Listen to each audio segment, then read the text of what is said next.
It's great to be back. Welcome to Jewish Meditation with Rabbi G, making every day count. I apologize for not posting over the last month, but it was really a marathon with all the chagim and the festivals. One thing, so many activities. BINA was just on steroids with all the different things that we did. And seriously, there just wasn't time to stop and make a Jewish meditation video. But we're back, and I'm really happy about that. And hopefully, coming up to the new year, experiencing the new year, we'll try and make it more consistent, do it weekly like we did before. And today I want to share with you an idea that actually comes from the parasha of the week, the weekly portion. Because we're reading now, this week, we're going to be reading about Abraham, our father, the foundation of the Jewish nation, Abraham and Sarah. The first one to really introduce monotheism into the world, to rediscover monotheism and to publicize the oneness of God. And he gives birth to the nation. But the story of Abraham begins with Abraham going to Israel, passing the various tests that God had given him, but also the fact that Abraham and Sarah were barren. They did not have children, and they were getting older. And the Torah tells us that God says to Abraham one day, go outside. He takes him outside. There's a big emphasis that he takes him outside the tent. And he tells him, look at the stars and see how many there are, and it's impossible to count. Ko yiyeh zarecha. This is how your children are going to be. So many. Eternal. Abundance. And the great commentator from the 12th century, Rashi, comments, and he says the following: why was God taking him outside? I mean, on a simple level, obviously, was to see the stars, and you can't see them indoors. But there was something deeper about going outside. And Rashi tells us that Abraham was a great astrologer. And he was a great interpreter of the zodiac and the signs and the planets and so on. And he saw that the destiny that he was supposed to experience was not to have children. And therefore it perplexed him that God was promising him a child and promising him descendants, and he'll have many descendants. But he knew that what he saw in the signs of the stars, that he was not destined to have children. So God says to him, come outside. Go beyond your astrology. Astrology is all within the context of the natural cycle of the world. But transcend that. Go beyond that. That's limiting. God says to him, you are about to give birth to a nation that will be miraculous. And a nation that in 2025, by all statistical, scientific methodology, we shouldn't be here, given the persecution and pogroms and threats and ups and downs that we have gone through over the last thousands of years. And we are still here. We are strong. We are back in the land of Israel. We are booming. And still being challenged, as we know. But we are booming. And God says to him, go beyond your astrology.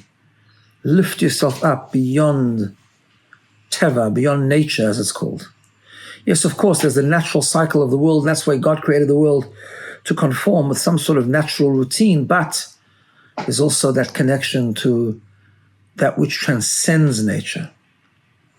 And the Jewish people as a whole are not bound by the normal rules of nature. We are still here, even though statistically we shouldn't be here. And that comes right from the very beginning of the birth of the nation, when Abraham and Sarah want to have a child and they can't. And in fact, it's now discovered that in the astrological interpretation, they will not be able to have children. And yet God says, go outside. Don't put yourself in the box. Don't limit yourself by what you see in the natural routine. You will have a child, not only a child, but the child will continue on, and there will be an abundance like the stars. And thinking about this, we need to understand this not just about the nation, but it's about each and every one of us. Each and every one of us have a soul, a godly soul. In Kabbalah, we learn that that soul is inherited from Abraham Avinu, Abraham. Abraham was the first one to pass on that spark, that soul, that godly energy, that godly infusion to all of his descendants. And therefore, it's not just the nation as a whole that has the ability to transcend nature. The individual has the ability to transcend nature. We in our life, often we want to grow in whatever it might be. It might be in our relationships, and it might be in our spirituality, and it might be in whatever way it is, and we sort of block ourselves and we say, I'm not sure I can do this.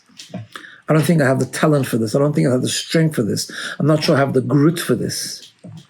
And the calling of God to us is go outside. Don't limit yourself. You have a soul. At the core of your soul is an infinite spark of God. There's an infusion of godliness at the core of your soul. God is infinite.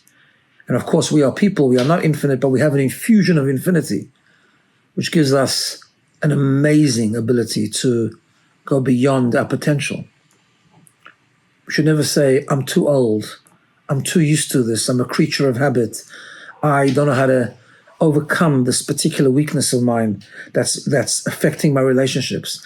I don't know how to embrace a new mitzvah because I'm just not used to it. It's not me. I've never done it. Let's go outside. Go beyond ourselves. And let's just take a few minutes and think about this. Let's understand the layers of the human being.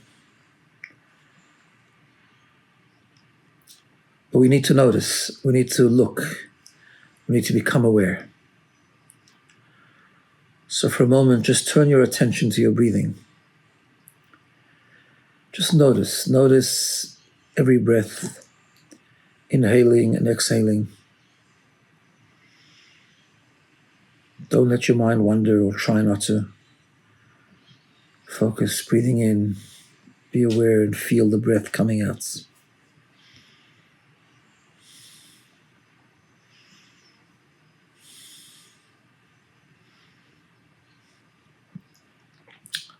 If you're sitting down, try to feel where you're sitting. Feel the surface upon which you're sitting on. Is it hard? Is it soft? For feet on the ground, try to feel the sensation. Just become aware, notice.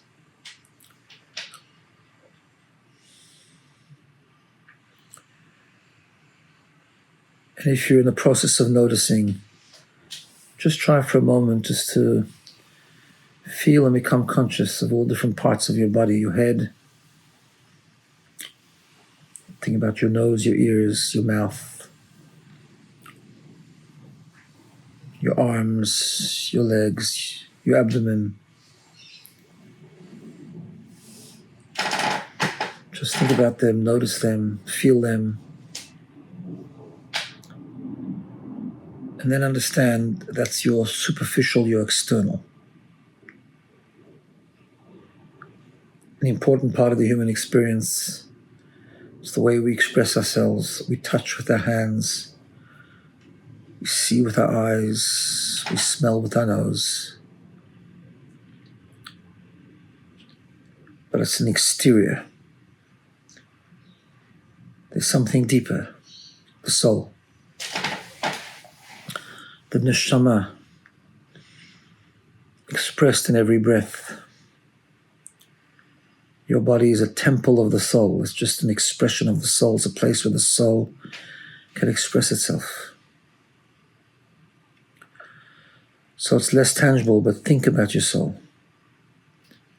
Think about something deeper. Think about your feelings, your intellect, something more metaphysical. And think about the Kabbalistic layers of the soul. Your behavior, your feelings, your intellect, your subconscious.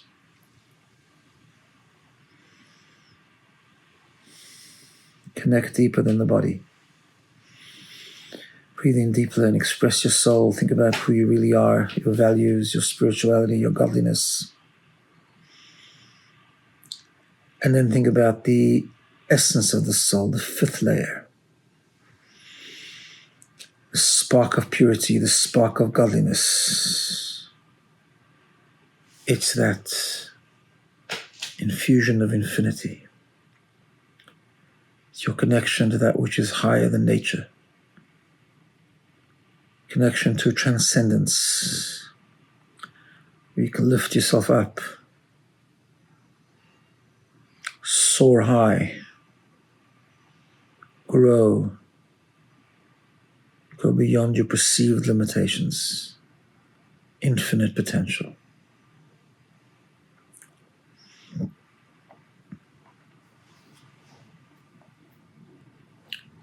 Try to think about something that you want to do, something in your relationship, something spiritual that you'd like to do, but you think you lack the ability.